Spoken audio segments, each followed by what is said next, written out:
I am Ferdinand Marcos, and I am the President of the Republic of the Philippines.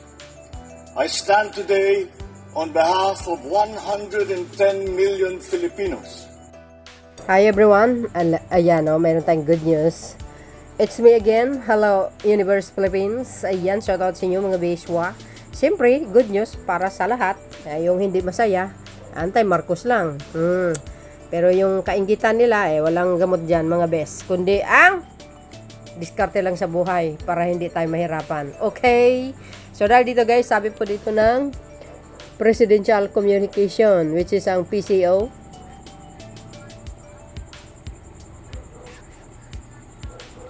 So yan guys, sabi po ng PCO. Bumagal pa ang headline inflation rate sa bansa sa 1.8% noong Marso 2025 mula sa 2.1%. Di ba guys? Noong Pebrero 2025 ayon sa pinakahuling ulat ng PSA. Kukontra na naman yung mga anti-Marcos. Akala nyo ba? Kukontra sila. Feeling sila ang pinakamagaling. Di ba? Yung pinaka-real source na nagsasabi tulad ng PSA. Mali. DDS ang tama lagi. Yung mga nagrereklamo, tamad lang yan. Umaasa lang sa hulog ng langit, pero dapat pagtrabahuin nyo. No, kasi ang langit hindi talaga magbibigay ng blessing pag hindi nyo pagtrabahuin yan. 'Di ba? So dahil dito mga kababayan, sabi dito, noon mula sa 2.1% agay nung last Pebrero, ngayon ay naging 1.8%. Goes. Pababa ng pababa. Alam nyo, sa totoo lang, mas maganda naman po ang takbo ng ekonomiya sa atin. Bakit kanyo? Na-afford natin yung mga bilihin. Tulad na po ng sinabi ko, ang nagrereklamo lang ang mga anti-Marcos. Tingnan nyo naman sa ibang bansa, mga kababayan. Doble ang presyo. Sino mga taga-Japan, magkano per kilo ng bigas dyan sa inyo? Ang mahal kaya. Kumpara mo naman dito, my goodness, magkano lang? 40 pesos, 45, may 1 kilo ka na. Doon, 40 pesos hindi ka pa makabili. Baka 1 kindi lang sa ibang bansa. Diba, pasalamat tayo. Dahil ang bansa natin talaga namang pinagpala ng Panginoon. Although naman maraming salot sa lipunan, ganun pa man, kukunti lang mga yan, pero time will come, magbabago din sila. So sabi dito guys, ang pagbaba ay dulot na mas mabagal na pagtaas ng presyo ng food, 2.3%. Ayan mula sa 2.6%. Wow, social guys. Biro mo, mula sa 2.6 ngayon nagiging 2.3. Well, sana magiging lang 0.11% na lang. Diba guys? Para ma-afford lahat-lahat. Nako! Well, at noong food items, ayan, 1.5% mula sa 1.6%. Biro nyo yun. Diba? So, ibig sabihin guys, may ginagawa ang Marcos administration. Hindi lang po nakaupo. Sabi nga natin, si PBBM, nakaupo lang yan, tahimik. Pero, ang galaw niyan guys, di kalidad. Magagaling ang mga economic teams niya. Ito kasi si Pangulong Marcos Jr., maparaan yan Ayan Marso 2025, inflation rate lalong bumagal. Ay, nako, to God be all the glory and God is good. God will guys, God will help Philippines economy. Why? Siyempre guys, naman, bait ng Pangulo, puro tulong lang ang alam niya sa kapwa, 'di ba? Sabi sa Biblia, share your blessing, share all the blessing to sa mga tao na nangangailangan, especially the poor people.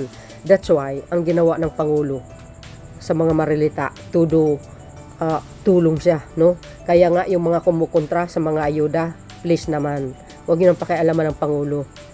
Yun ang way para makatulong siya. Hindi naman araw-araw yan, pero kahit papaano nakakatulong. 'Di ba?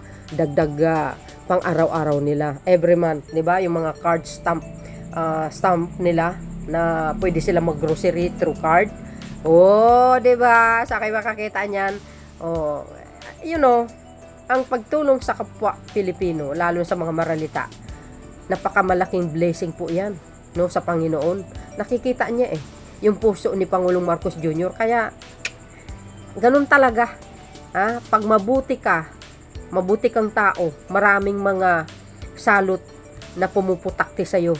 Pero at the end of the day, pag pinabayaan mo yan, focus ka lang sa trabaho, gumawa ka lang ng kabutihan, ika nga, kill them with kindness, sigurado ka. Maraming pagpapala ang Diyos na ibibigay sa'yo. Alam mo yung si PBBM, nakita ko kanina guys na nag-speech dyan sa outtaking ng mga promoted na mga PNP official.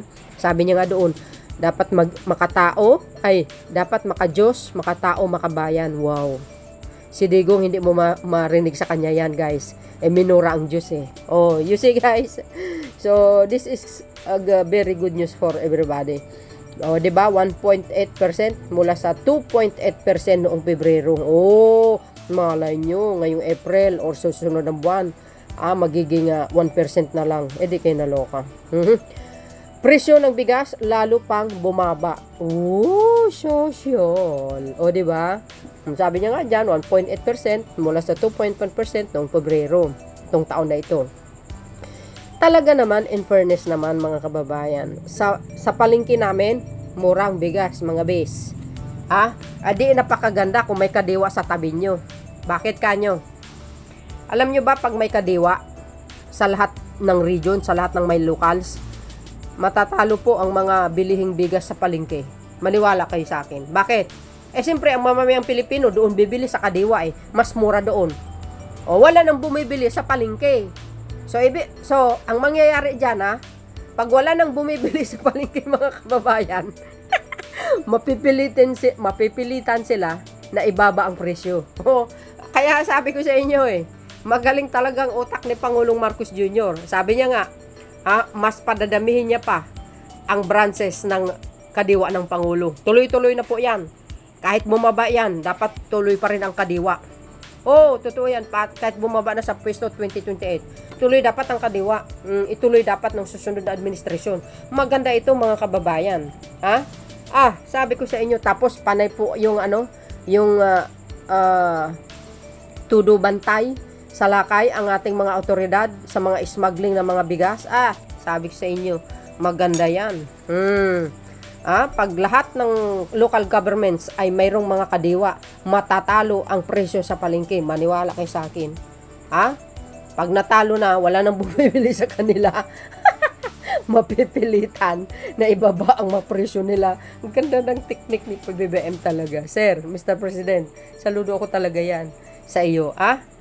Guys para kompleto detalyado, ito pa yung mga balita po ni Yusek Castro. Tingnan nyo dito guys. Ano po ang kapalagayan nyo dito?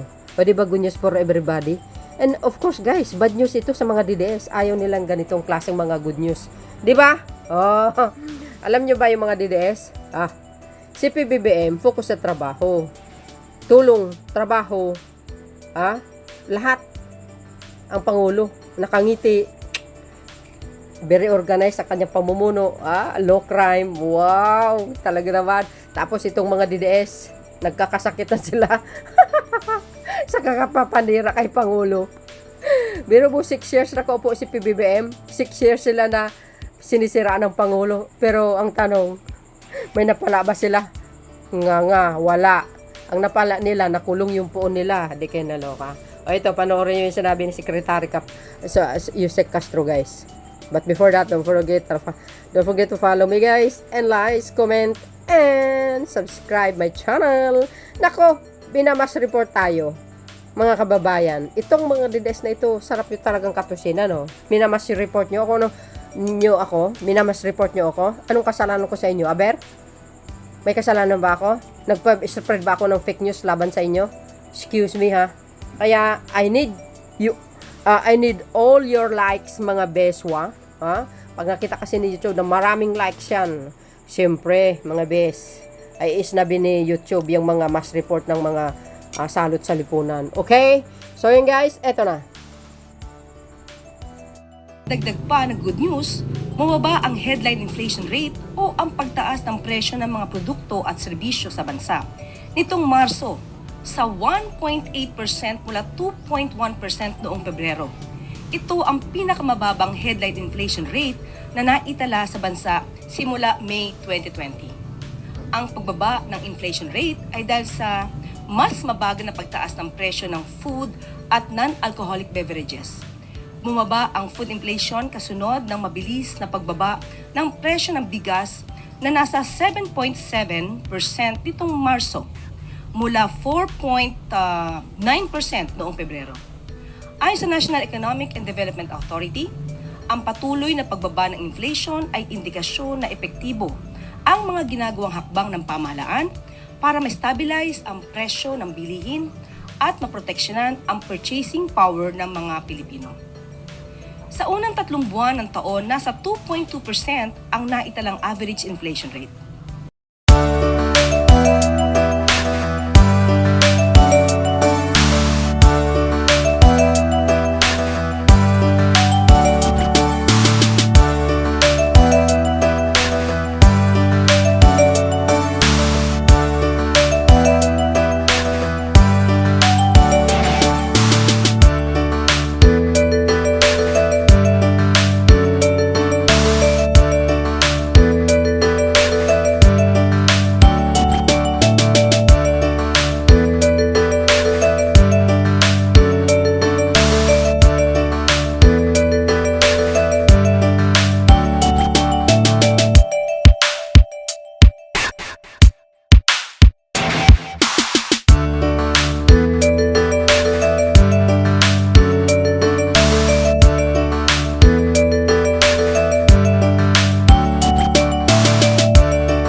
At ito po ang mga good news natin sa araw na ito.